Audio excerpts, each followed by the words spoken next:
오늘은 다시 아브라함 그 믿음의 여정 12번째 시간입니다. 우리 함께 창세기 18장 17절에서 19절까지의 말씀을 우리 함께 읽겠습니다. 여호와께서 이르시되 내가 하려는 것을 아브라함에게 숨기겠느냐? 아브라함은 강대한 나라가 되고 천하 만민은 그로 말미암아 복을 받게 될 것이 아니냐? 내가 그로 그 자식과 건속에게 명하여 여호와의 도를 지켜 의와 공도를 행하게 하려고 그를 택하였나니 이는 나 여호와가 아브라함에게 대하여 말한 일을 이루려 함이니라.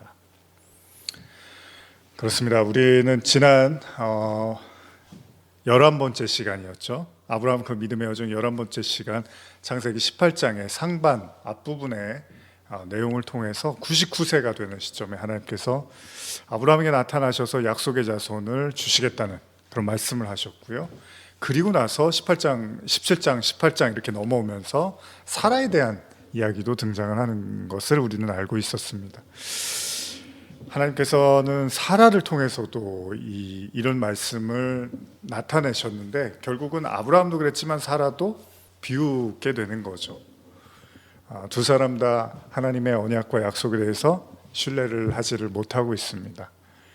그들이 비웃는다는 것은 이루어질 일이 없다고 생각을 하는 거죠. 그러니까 부질없는 말, 쓸데없는 말이라고 생각을 하는 거죠. 근데 어쨌든 하나님은 계속해서 반복해서 복을 주시겠다, 강한 나라로 만드시겠다, 또 자손을 주시겠다, 계속 반복적인 이야기를 하고 계십니다. 어쨌든 간에 하나님의 언약은 변함이 없다는 거예요.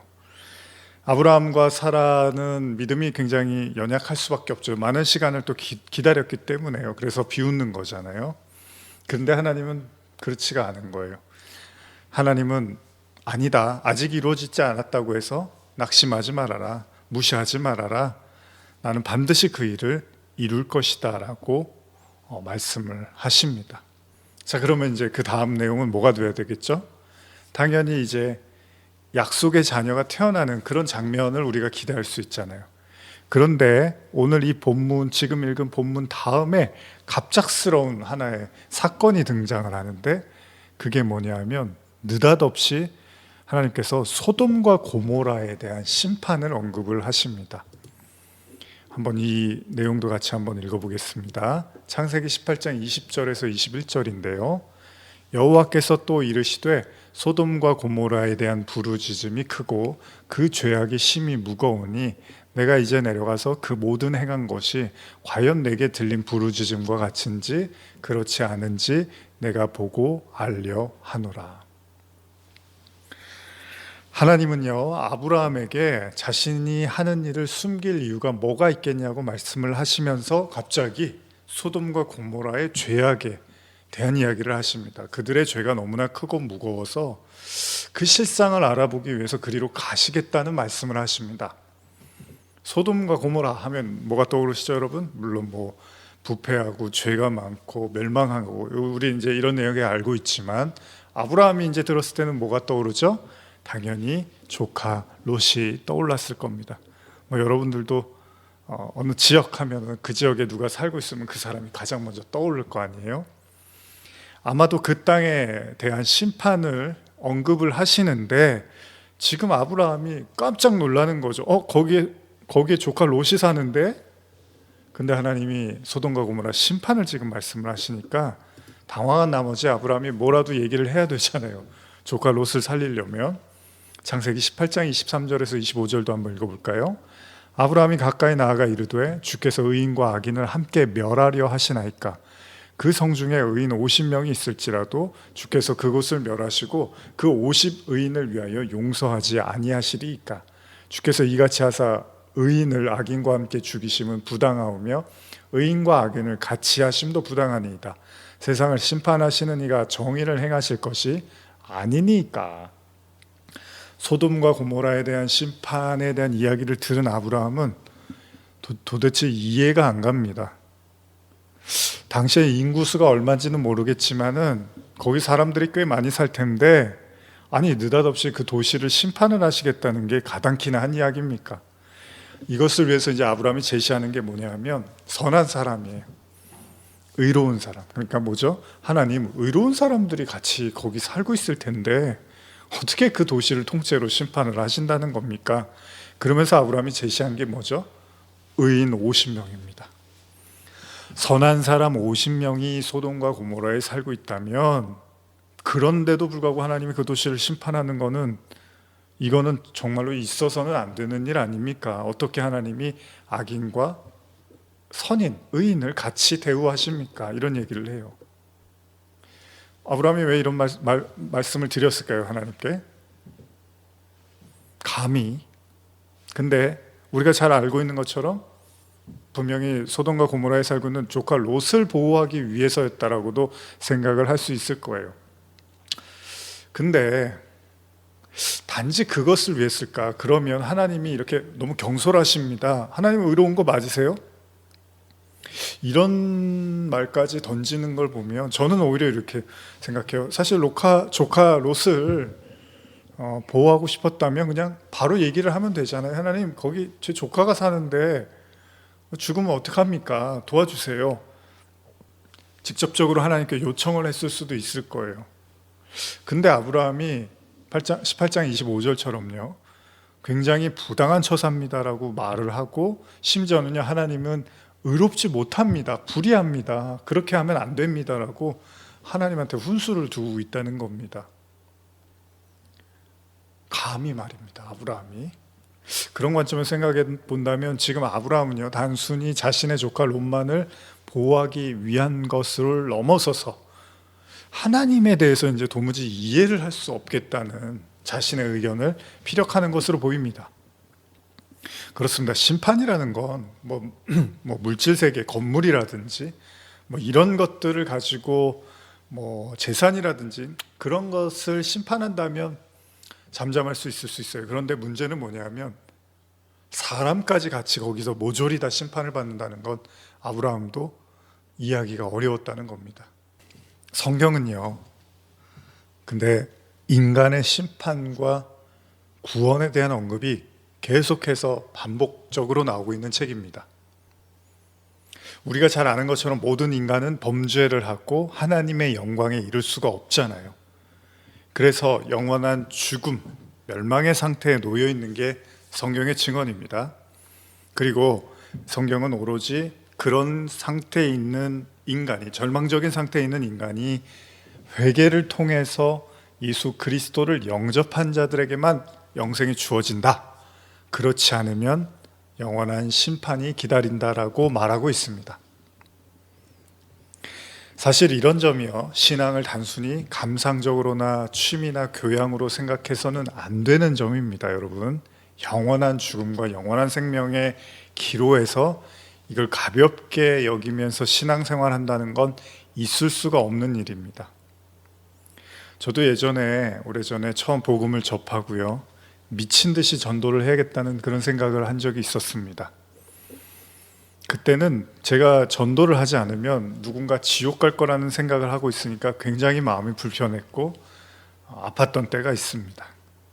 그래서 길거리에서 찬양을 하고 막 기도를 하면서, 소위 노방전도 이런 거라고 하죠, 단 한 사람이라도 그 복음을 더 듣기를 간절히 원하면서 그런 10대의 시간을 보냈던 기억도 있는데요, 만일 정말로 영생과 동일하게 멸망이라는 형벌이 존재한다면, 그리고 우리가 피상적으로 생각하는 영원한 고통의 어떤 형벌이 존재하고 있다면, 이건 정말 자다가도 몸서리가 쳐지는 일이겠죠.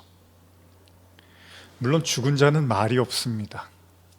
지금 우리가 신앙생활을 하고 있지만 죽음 이후에 다가올 천국이나 그리고 영원한 죽음이 어떤 형태로 임할는지를 우리는 다 알 수는 없습니다.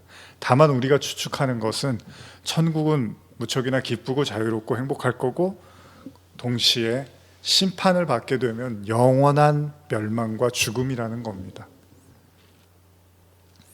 우리가 좋던 싫던 간에요, 성경은 영원한 생명과 영원한 죽음을 말하고 있습니다. 신학교 시절에 학교에 가는 버스나 지하철을 타면서 그런 생각을 했거든요. 내가 지금 하나님을 알고 전하려고 이렇게 공부를 하는 건데 정작 왜 나는 이렇게 침묵을 하고 있지? 내 주위를 둘러싼 수많은 사람들을 보면서 왜 저는 침묵하면서 내 길을 가고 있는 거지? 라는 생각을 했어요. 아마 학교를 오가면서 참 이런 생각들을 참 많이 했었던 기억이 납니다. 정말로 순수하게 영생과 심판을 믿는다면 아마도 세상과 사람들을 바라보면서 아무렇지도 않은 감정을 가질 수는 없습니다. 여러분이 정말로 영원한 죽음이 있고 영원한 생명이 존재한다는 걸 진짜로 알고 있고 믿는다면 그 사람들을 보면서 무감각하고 아무렇지도 않는다는 것은 있을 수가 없는 일입니다. 예전에 가끔 사람들에게 이런 질문을 던졌습니다. 당신이 만약에 천국에 갔는데 당신이 정말로 사랑하는 사람이 거기 없다면 그곳이 당신에게 천국일 수 있겠냐는 질문을 가끔 제가 했었거든요. 여러분들은 어떠십니까? 물론 천국이 단순히 우리가 생각하는 그런 차원은 아닐 거예요. 그러나 최소한 우리가 구원이라든지 영원한 심판을 믿는 자들이라면 이 죽음 이후에 대한 시간을 진지하게 생각해 볼 필요가 있고, 그래서 지금 내가 접하고 있는 사람들을 바라보면서 아무런 생각이 들지 않는다는 것은 그 또한도 우리가 심각하게 생각해 볼 필요가 있을 겁니다. 오래전에 하나님의 선택, 지금도 그렇지만 제가 하나님의 선택, 택하심에 관한 그런 말씀이나 설교를 나누잖아요. 그러면 오래전에 사람들이 이제 저한테 종종 하는 질문들이 뭐냐면, 그 중에 하나가 구원받은 자들은 하나님이 택하셔서 구원받는다면 구원받지 못하는 자들은 택함받지 못해서 구원받지 않은 거니까 그들에게 죄를 물을 수 있냐고 저한테 묻는 경우들이 있습니다. 물론 충분히 그런 생각을 해볼 수도 있습니다. 근데 우리가 한 가지 간과해서는 안 되는 게요, 모든 인간이 이미 원죄로 인해서 하나님과 끊어진 상태, 저주받은 심판의 상태에 놓여 있다는 것을 우리가 잊어서는 안 된다는 거예요. 그러니까 죄가 없는 상태에서 누구는 선택을 받아서 구원을 받고 누구는 선택을 못 받아서 구원을 못 받는 게 아니라 사실은 모두가 동일하게 죄를 지고 구원받을 수 없는 상태에서 하나님께서 은혜를 베푸셔서 선택을 통해서 구원하신다라는 이제 이런 신학적인 우리가 내용들을 알고 있잖아요. 선택과 유기라는 이런 내용들이 있잖아요. 만약에 여러분과 제가 소위 일반적으로 생각하는 예를 들면요, 이제 천국 죽음 이후에 이제 천국문에 갔는데 심판을 받는다고 상상을 해본다면 하나님께서 저 여러분들에게 너는 구원받을 충분한 자격이 있구나 그래서 천국문으로 패스 들어가라고 하면 상관이 없는데, 갑자기 하나님이 너는 아니다라고 거부를 하시면 어떨까요?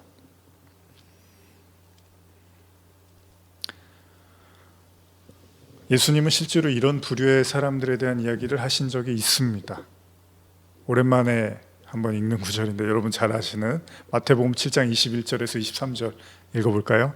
나더러 주여 주여 하는 자마다 다 천국에 들어갈 것이 아니요 다만 하늘에 계신 내 아버지의 뜻대로 행하는 자라야 들어가리라.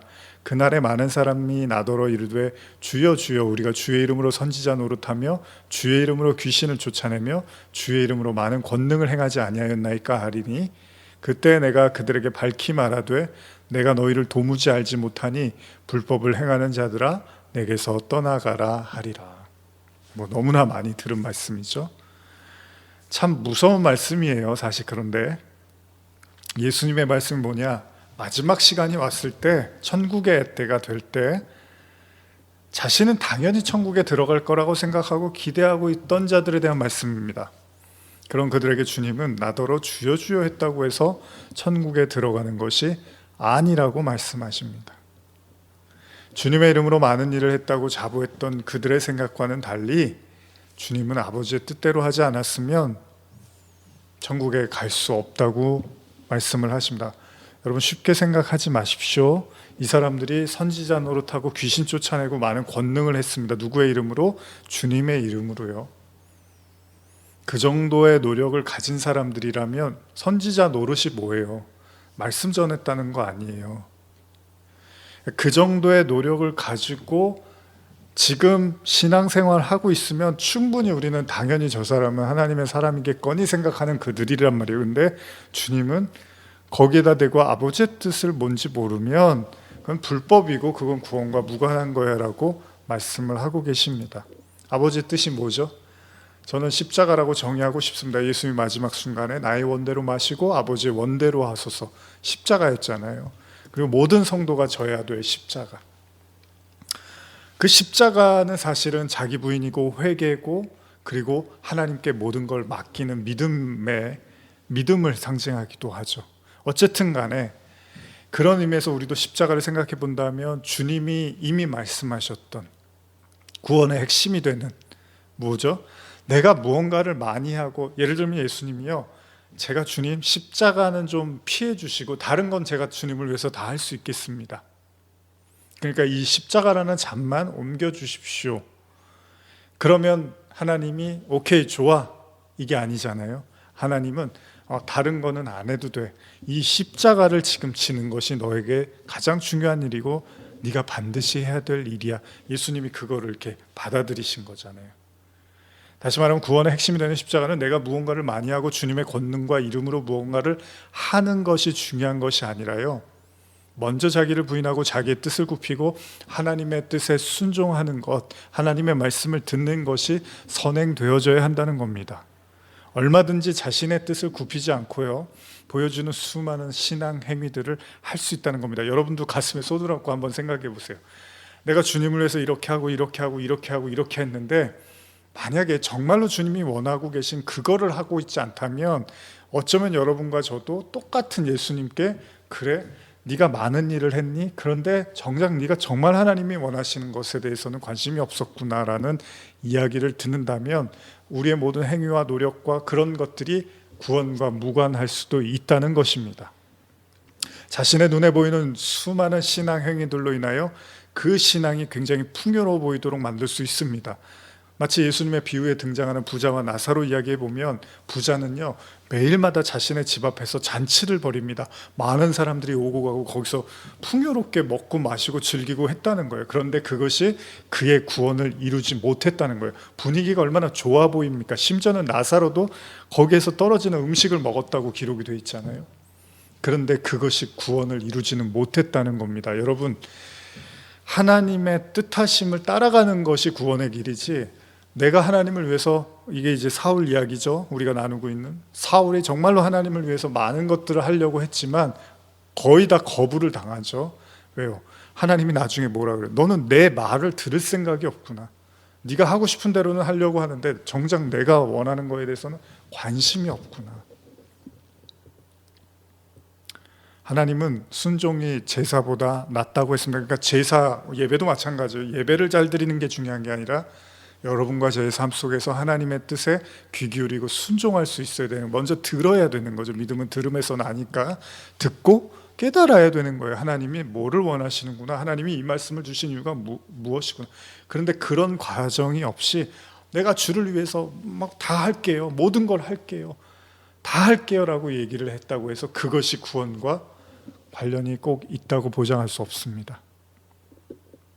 그렇다면 우리도 만약에 천국문 앞에서 거부당한다면요, 하나님의 뜻을 받아들일 수 있겠습니까? 만약에 저와 여러분들이 평생 나는 당연히 하나님이 구원하실 거라고 생각했는데 하나님이 거절하신다면 어떻게 하시겠습니까?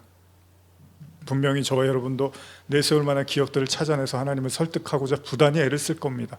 제가 이런 거 했잖아요, 제가 저렇게 살았잖아요, 주님 다 아실 텐데 저한테 이러실 겁니까? 그런데 문제는 하나님이 그런 결정을 하셨다면 아마도 그 결정은 틀림이 없을 거라는 거죠. 하나님이 실현하시는 분이 아니신 이상 우리는 그 뜻을 받아들일 수밖에 없다는 겁니다. 그렇습니다. 신앙은 고집이나 융통성 혹은 유창한 말실력이나 설득력으로 얻어지는 게 아닙니다. 사무엘상에서 사울왕이 하나님께 버림받은 이유는 하나님의 말씀을 들으려고 하지 않았기 때문입니다. 사실 우리 말이 중요한 게 아니고요, 하나님의 말씀에 청종할 줄 알아야 되는 거죠. 그래서 말씀을 보고, 이게 중요한 게 여러분, 말씀이 등불이라고 하고 하는 것이, 그러니까 우리는 이제 우리가 가지고 있는 생각을 가지고 뭔가를 이렇게 우리의 선한 의도라든지 우리의 선한 어떤 생각이나 방향들을 가지고 이렇게 하면 하나님이 좋아하실 거라고 생각을 하지만 사실 하나님은 정 다른 것들을 원하실 수 있다는 겁니다. 근데 정작 이 땅에서는 그렇게 하나님의 말씀에 자신을 부인하고 내려놓고 청종하는 것에 훈련이 하나도 되어 있지 않고 오로지 자신의 뜻과 방법으로 하나님을 섬기고자 했던 그들이 마지막 천국문 앞에서 나는 너 모른다고 하면 당연히 못 받아들이겠죠. 왜요? 어차피 하나님 말씀을 들었던 게 아니라 자기가 좋아 보이는 방식으로 하나님을 섬겨왔기 때문에. 그래서 나중에 여러분 성경 보시면은 누가복음인가요? 거기서도 그 심판대 앞에서 양과 염소 얘기하시면서 그런 이야기들이 나오죠. 양들은 구원을 이제 해주시니까 우리가 뭘 했다고 구원해 주세요 이러는데, 염소들은 너희는 구원 못 받아라고 하니까 아니 제가 이렇게 많이 했는데 구원을 안 해주신다고 이런 얘기를 하는 거예요. 중요한 건 하고 안 하고의 문제가 아니라 하나님의 말씀을 듣고 깨닫고 거기에 순종했느냐가 훨씬 더 중요하다는 겁니다. 그래서 예수님이 아버지의 뜻대로 하지 않으면 그거는 불법이다라고까지 말씀을 하신 거죠. 오늘 아브라함은 하나님이 누군지를 톡톡히 배우게 됩니다. 지난 25년 동안 아들을 주시겠다고 큰 소리는 치셨지만 별다른 결과를 보여주시지 않았던 하나님이요, 느닷없이 소돔과 고모라를 치시겠다고 하니까 아브라함이 어땠을까요? 이게 믿어졌을까요? 제가 보기에는 안 믿었을 것 같아요. 아이고 또 뭔 얘기를 하시는데 하시지도 않을 걸 저런 얘기를 왜 하시지? 그럴 수도 있어요. 왜냐하면 감히 그가 하나님 앞에서 불의하다고 핀잔을 늘어놓고 있는 걸 보면, 하나님을 비웃었잖아요. 얼마 좀 전에 사라하고. 그러니까 비웃을 정도의 하나님이니까 뭘 심판하신다고 하니까 아이고 말도 안 되는 소리 하지 마세요. 거기를 왜 심판하세요? 거기 착한 사람들이 많이 있는데. 이런 이제 행동을 했을 수도 있다는 겁니다. 오늘 제가 말씀을 하면서 여러분께 간곡히 드리고 싶은 말씀은요, 성경은요 절대 구원만 말하고 있지 않습니다. 성경은 구원만큼이나 영원한 심판과 멸망에 대해서 계속해서 반복해서 경고하고 말씀하고 있습니다. 그리고 그 심판과 멸망은 진짜 하나님의 뜻을 깨닫고 행하지 않은 자, 그들 모두에게 임할 것이라고 말하고 있습니다. 여러분 신앙생활을 오래 하다 보면 어느새 이 구원과 심판의 경계선이 모호해지기도 합니다.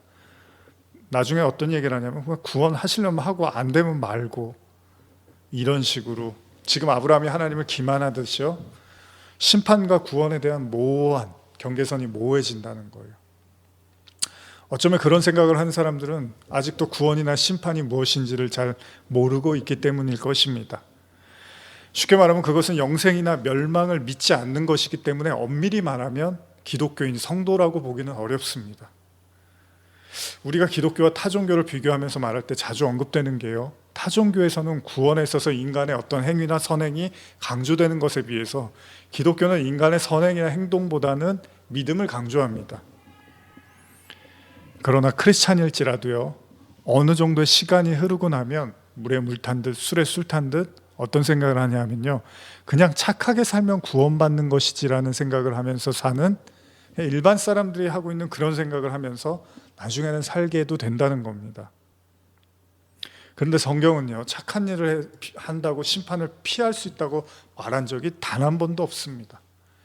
그렇게 말하면 예수님을 안 믿어도 선하게 살고 있는, 우리가 봤을 때 선하다고 생각하는 사람들이 많이 있으니까 그들을 우리가 정죄하고 판단하고 이럴 수 없잖아요.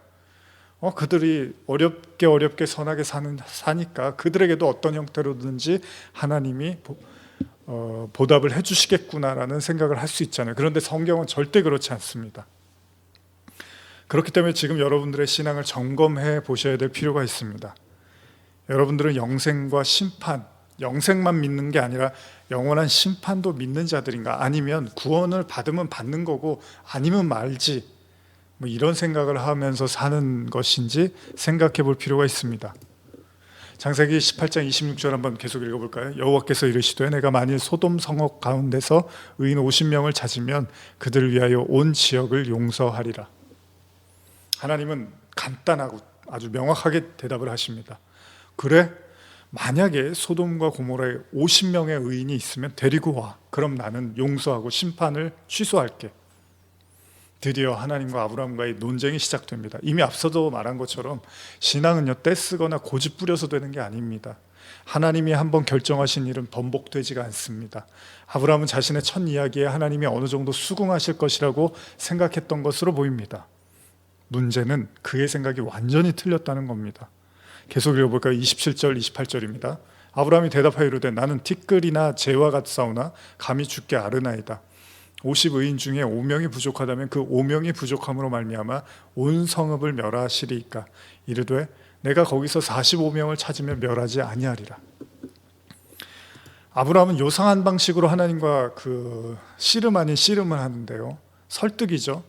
좀 전에 소돔과 고모라에 50명 의인을 이야기하더니 그래도 심판하실 겁니까? 그랬더니 하나님이 그럼 데리고 와봐 50명. 그랬더니 갑자기 5명을 뺍니다. 45명을 제시합니다. 하나님 45명이 있어도 그럴 겁니까? 그랬더니 하나님 뭐라 하시죠? 그럼 데리고 와봐. 시장에서 흥정하는 것처럼요, 아브라함과 이 하나님과의 대화가 결국은 이제 주거니 받거니 하면서 40명, 30명, 20명이라는 숫자까지 내려갑니다. 그리고 나서 마지막에 이렇게 말합니다. 창세기 18장 32절입니다. 같이 읽어보겠습니다. 아브라함이 또 이르되 주는 노하지 마옵소서. 내가 이번만 더 아르리이다. 거기서 10명을 찾으시면 어찌하려 하시나이까. 이르시되 내가 10명으로 말미암아 멸하지 아니하리라. 결국 아브라함은 50명에서 시작해서 10명이라는 최소 숫자를 제시를 합니다. 문제는 그가 하나님과의 흥정 아닌 흥정을 벌이면서 한 가지를 깨달아 간다는 거예요. 뭐죠? 무서운 얘기입니다. 자기가 생각한 것처럼 소돔과 고모라의 의인이 거의 없을 수도 있다는 겁니다.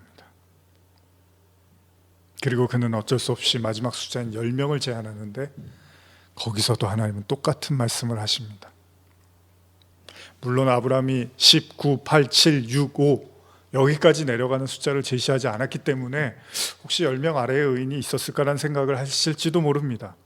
그런데 분명한 사실은 소돔과 고모라에는 의인 10명이 없었다는 거예요. 착한 사람, 선한 사람, 구원받을 만한 사람 10명이 없었다는 거예요. 하나님은 똑같이 말씀합니다. 10명이라도 데리고 와. 그러면 나는 용서할 수 있어.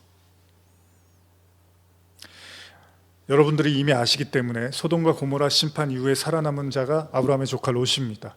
그런데 조카 롯이 정말로 우리가 생각하는 그런 선한 사람이었는가의 관점에서 본다면 사실은 그렇지는 않았잖아요. 조카 삼촌하고 싸우고 나서 자기가 좋아 보이는 땅으로 간 게 소돔과 고모라였으니까 그걸 선한 사람이라고 보기 어렵다면 실제로 그곳에 의인이 거의 존재하지 않았다는 얘기죠. 저는 사실 예전에 이런 구절들을 볼 때마다 적지 않은 충격을 받았습니다. 너무 적어서. 예를 들면 창세기 앞부분에 처음 등장하는, 이전에 등장하는, 지금 보고 있는 본문 앞에도 등장하는 노아의 방주 사건 있잖아요. 이 노아의 방주 사건이 어떻게 보면 이제 최초의 심판이잖아요. 홍수가 나고 비가 내리고 모든 사람들이 죽습니다. 그런데 여기서 이제 살아남은 자에 대한 베드로후서의 기록을 보면 베드로전서 3장 20절이죠. 그들은 전에 노아의 방주날 준비할 동안 하나님이 오래 참고 기다리실 때 복종하지 아니하던 자들이라. 방주에서 물로 말미암아 구원을 얻은 자가 몇 명뿐이니 겨우 8명이라. 성경에서 홍수 심판에서 구원받은 자의 수를 8이라고 하는데 겨우라는 표현을 씁니다. 이 겨우는 거의 없다라는 의미가 있거든요. 그러니까 거의 없었대요. 물론 노아도 하나님께서 의롭다고 칭해 주시고 은혜로 구원받은 자라면 의인이 없다는 거예요. 여러분들이 사실은 성경을 심각하고 진지하게 바라봐야 되는 이유가 이런 거거든요. 뭐를 많이 하고 뭐를 이렇게 어떤 인간의 어떤 행동이나 이런 거를 물론 중요합니다. 그런데 그거보다 더 중요한 거, 아까 예수님이 말씀하신 것처럼 그런 거보다 더 중요한 아버지의 뜻, 하나님의 말씀을 잘 깨달아야 되거든요. 잘 이해하고 있고 믿어야 되는데 이런 본문들을 여러분들은 가볍게 여기서는 절대 안 됩니다. 이게 사실은 하나님과 인간의 시각 차이거든요. 아브라함은 한 50명은 있을 거라고 생각을 한 거예요. 그것도 아브라함은 적은 수라고 생각한 거죠. 한 100명, 200명 있을 텐데 그냥 그래도 50명 정도만 얘기하자. 근데 50명 고사하고 10명도 없었던 거예요. 10명 고사하고 사실은 하나도 없었던 거죠. 그러니까 소돔과 고모라 안에서 구원받을 사람이 하나도 없었다는 거예요. 하나님의 눈에는. 그러니까 우리끼리 아이고 훌륭하십니다. 대단하십니다. 참 좋은 신앙입니다. 괜찮습니다. 다 이해해 주실 거예요. 하나님은 다 아세요. 우리끼리 그런 얘기 백날 해도요. 하나님의 눈에는 전혀 그렇지 않을 수도 있다는 거예요. 어쩌면 아브라함에게 약속의 자녀를 말씀하신 이후 느닷없이 소돔과 고모라의 심판을 언급하신 의도, 여러분 조금이라도 느끼십니까? 왜 하나님이 갑자기 이런 이야기를 하셨는지. 여러분, 아브라함은 하나님의 언약도 믿지 못하고 있지만 동시에 하나님의 심판을 통해서 아브라함이 뭐가 드러나냐면 하나님의 심판도 믿지를 못합니다. 물론 심판이 일어날 것이냐 아니냐에 대한 믿음도 있겠지만 하나님이 결정하고 판단하시는 그 판단력과 그 심판에 대해서도 신뢰를 못하고 있다는 거예요. 무슨 말씀이냐면 무슨 당신이 의인이랑 악인 섞여 있는데 그것도 구분 못하시면서 무슨 심판이세요? 이런 생각을 하고 있는 거예요. 완전히 하나님을 인간보다도 못한 그런 사람으로, 그런 존재로 생각을 한다는 거죠. 여러분 누구나 그렇습니다. 모두가 하나님의 구원에 대해서 말하는 건 되게 좋아해요. 뭐 사랑과 구원과 은혜와 영원한 생명과 이런 얘기는 너무 좋아하는데, 그래서 긍정적인 말, 힘이 되는 말, 희망을 주고 웃음을 주는 말, 이거 싫어할 사람이 어디 있습니까? 요즘 같은 때는 더 그렇겠죠. 근데요, 영원한 죽음이나 심판, 멸망, 저주 이런 거에 대해서는 별로 듣고 싶어 하지 않고 기피하고 꺼리고, 심지어는 그런 말하는 사람한테 돌을 던질지도 모릅니다. 근데요, 몸에 좋은 약이 입에도 쓰다고 진짜 구원은 이 심판과 멸망과 저주를 통해서 회개해야지만 진짜 영원한 생명을 누리는 거거든요. 하나님은 지금 아브라함에게 언약을 통한 희망과 축복을 언급하신 이후에 심판과 멸망을 말씀하십니다. 아브라함은 그냥 농담이겠거니 하면서 또 설레발을 치는 거잖아요. 심판은 무슨 심판입니까? 아이고 경솔하십니다. 아니 착한 사람들 다 죽이시렵니까? 사실 오늘을 살아가는 우리의 신앙의 모습일지도 모릅니다. 오늘날 많은 사람들이 신앙이 줏대가 없고 우왕좌왕하고 함부로 비웃고 쉽게 무시해버리고 자신의 뜻만을 고집하고 구원에 대해서 무감각하게 생각하고 살고 있다면, 아마도 오늘 아브라함이 그랬던 것처럼요, 그냥 하나님의 존재, 하나님의 말씀을 대수롭지 않게 여기고 있는지도 몰라요. 실제로 소돔과 고모라가 이제 나중에 나누겠지만 멸망한다고 천사들이 와서 경고해주고 그럴 때 아브라함의 그 사위들이 농담으로 여겨요. 웃어버린다고요. 대수롭지 않게 생각을 해요. 근데 여러분, 우리가 잘 아는 것처럼 성경을 통한 하나님 말씀에는 단 한마디의 농담도 존재하지 않습니다. 죽어봐야 아는 거지 뭐 그런 심판이 뭐 있기나 하겠어. 천국은 됐고 그냥 이 세상에서나 잘 살면 되는 거지. 그래서 예수 믿는 건데 뭘 여기서까지 그런 얘기 들으면서 뭘 이렇게 힘들어해. 그냥 좋은 얘기만 듣다가 마음 편안하다가 죽을 때 되면 뭐 그때 가봐야지 아는 거지 뭐. 근데 가봐야지 아는 건데 정말로 눈을 딱 감았는데 영원한 생명이 있고 영원한 심판이 있으시면 어떡하시려고요? 근데 그런 게 정말로 존재한다는 걸 아는 사람이 어떻게 또 내 주변 사람, 가족이나 주위 사람 보면서 아무렇지도 않을 수 있다는, 있을 수가 없는 일입니다. 그거는 어느새 구원과 심판의 진짜 엄중한 메시지는 땅바닥에 떨어져 버리고 오로지 그냥 내일 일을 걱정하고 하루하루 먹고 사는 것이 더 중요하고 긴급한 오늘날의 신앙의 실정을 살아가고 있는지도 모릅니다. 근데 여러분, 인간이 죄를 범하였기 때문에 아담과 하와의 범죄로 인해서 그들이 수고하고 고통받는 삶을 살게 됐잖아요. 그러면 그들에게 던져야 될 메시지는 다시 에덴으로 돌아가야 되는 거잖아요. 그러려면 그들이 그 그들의 죄의 현실을 깨닫고 하나님 앞에 회개하고 나가려면 그들에게 달콤한 이야기 그리고 행복한 이야기만 던져줄 수 없는 것처럼, 어쩌면 오늘날 우리가 겪고 있는, 우리가 처한 많은 어려움의 현실 속에서 진짜 우리를 생명으로 이끄는 말씀은 달콤하고 행복하고 희망적인 언어일 수도 있겠지만, 사실은 우리의 삶을 돌이킬 수 있고 우리가 진짜 하나님께 나아갈 수 있는, 어쩌면 심판과 멸망과 그리고 회개에 관련된 진짜 메시지일 수도 있겠죠. 오늘 아브라함은 충격 아닌 충격을 받습니다. 하나님의 눈에는 소돔과 고모라의 의인은 하나도 없었던 걸로 보입니다. 아까도 말씀드린 것처럼 롯이 살아나지만 그가 정말로 의로웠는가를 우리가 확신하기 어렵다면 아예 없었다고 말할 수 있다는 겁니다. 그런 의미에서 진짜 구원은 우리가 생각하는 것보다 훨씬 더 좁은 문일 수도 있다는 겁니다. 교회가 많고 성도들이 많고 수많은 설교와 메시지가 쏟아져 나온다 하더라도요, 오히려 이러한 것이 하나님의 눈으로 보고 계시는 진짜 영적 현실을 가리우게 만들 수도 있다는 거예요. 또한 우리 자신이 해내온 수많은 신앙적 업적이라든지 행위들이 스스로의 구원을 안심시켜서 정작 하나님의 뜻에는 전혀 미치지도 못함에도 불구하고 스스로를 안위하면서 나는 구원받았겠거니라는 착각을 불러일으킬지도 모릅니다.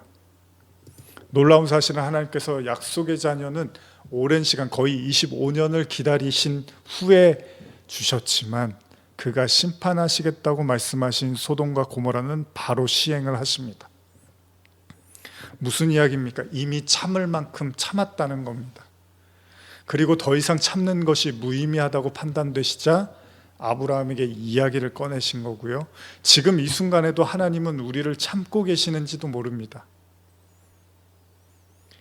그리고 그 소돔과 고모라 성이 무너지기 전에 하나님은 먼저 아브라함의 무엇을 무너뜨리죠? 그 알량한 생각과 사고를 무너뜨리십니다. 심지어 하나님이 불의하다고까지 말하면서 어떻게 의인과 선인을 함께 판단하고 대우하실 수 있겠습니까? 라고 말하고 있는 그 알량한 생각을 깨트리십니다. 이게 아브라함이 하나님을 대하는 태도였습니다. 오늘 여러분들은 말씀을 어떻게 대하고 계십니까? 여러분들의 그 말씀이 달콤하든 달콤하지 않든, 긍정적이든 부정적이든, 좋든 싫든 하나님의 말씀은 그냥 그대로 이루어질 겁니다. 그리고 하나님의 판단과 심판과 구원은 반드시 하나님이 말씀하신 대로 반드시 세상에 나타내실 거고 하나님의 백성들에게 드러내실 겁니다.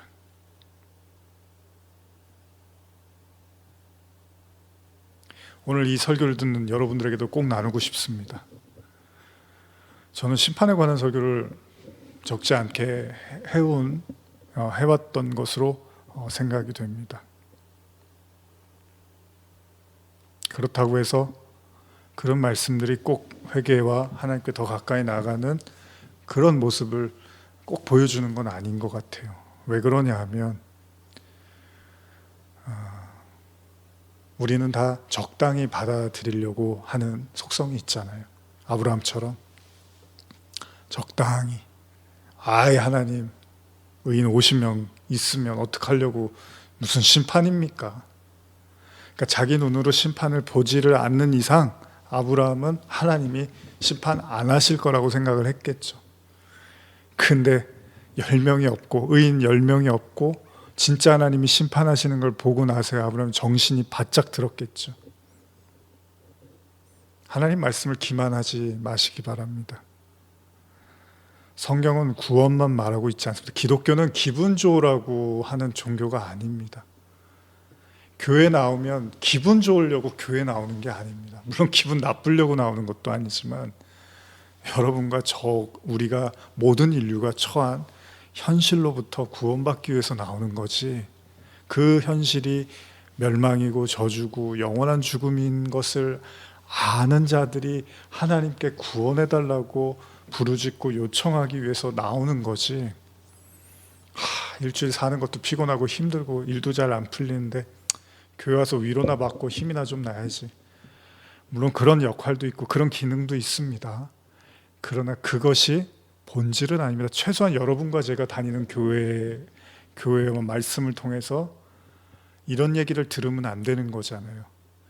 나는 너를 몰라. 네가 하는 행동들, 네가 했던 선들, 네가 싸웠던 모든 것들, 나는 구원과 전혀 무관없다고 생각해. 어디서 배웠니? 어디서 들었니? 최소한 이런 얘기를 들으시면 안 되잖아요.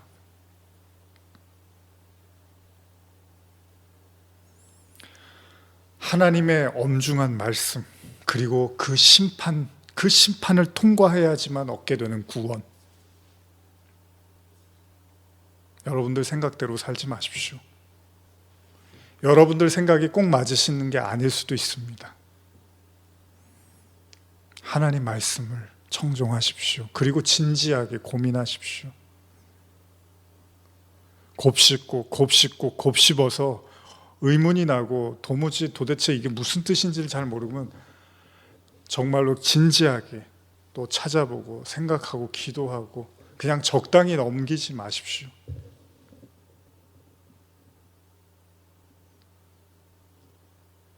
하나님 말씀을 절대 농담으로 여겨서는 안 됩니다. 이건 구원과 생명에 관한 이야기입니다. 이것은 심판과 멸망에 관한 이야기입니다. 절대 취미나 우리의 삶의 활력소가 교회가 될 수는 없습니다. 교회는 영원한 생명과 영원한 심판을 말하는 곳입니다.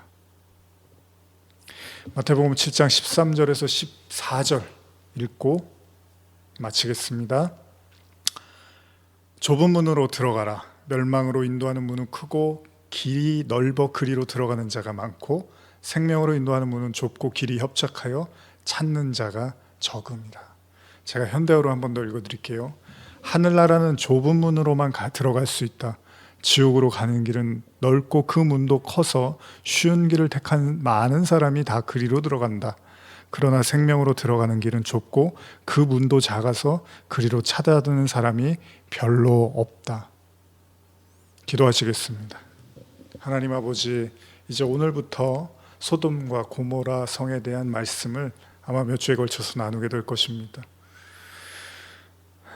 더 진지하고 더 엄숙하게 하나님 말씀 앞에 서게 하시고 기만하고 농담으로 여기고 가볍게 여기며 하나님 알기를 세상보다도 못하게 생각했던 그런 아브라함과 같은 알량한 생각들을 우리가 가지고 있다면 이 시간들을 통해서 깨트려 주시고 다시 첫사랑, 처음 신앙을 회복하게 하여 주시옵소서. 그리고 나만 생각하지 말고 그 영원한 생명이 필요한 주변도 돌보고 기도하며 중보하며 나아갈 수 있도록 주님 인도하여 주시옵소서. 감사드리며 예수님의 이름으로 기도드립니다. 아멘.